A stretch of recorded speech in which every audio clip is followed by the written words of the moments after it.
Moi, c'est un grand cadeau, en fait, que m'a fait Amos Gitaï, de participer à cette création avec des artistes fabuleux, hein. Il y a des musiciens sur scène, il y a aussi Nathalie Dessay qui chante et qui joue, et qui est en lecture avec nous, Irène Jacob, Sarah Adler.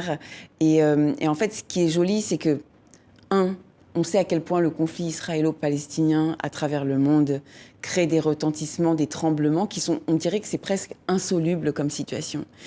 Là, ce qu'a fait Amos Gitaï, c'est remettre Yitzhak Rabin et la parole au centre, cette parole de paix. Et en fait, on parlait de Martin Luther King tout à l'heure. C'est la même chose. Martin Luther King, Nelson Mandela, Yitzhak Rabin.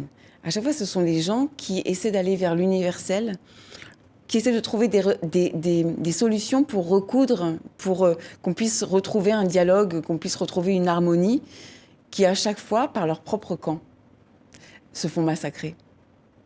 Ouais. Et ça, je trouve ça, et ça résonne évidemment avec la question Israël et Palestine, mais ça résonne aussi avec ce qui est en train de se passer aujourd'hui, en France, en Europe. C'est-à-dire c'est-à-dire qu'en fait, lorsque vous avez, moi je prends mon exemple en fait, et je pense que c'est peut-être pas pour rien qu'Amos, avec son intuition, m'a proposé de participer à ce projet-là, au Théâtre du Châtelet.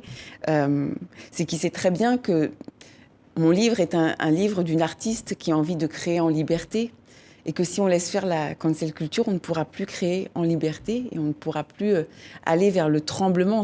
Romain Gary parlait de ce tremblement en fait, de la terre qui nous unit tous, parce que nous venons tous du même poème, et que nous sommes, en tant qu'artistes, à la recherche de ce poème. Et que si les artistes ne sont pas là pour nous unir, les politiques ne pourront pas suivre notre chemin après. Voilà.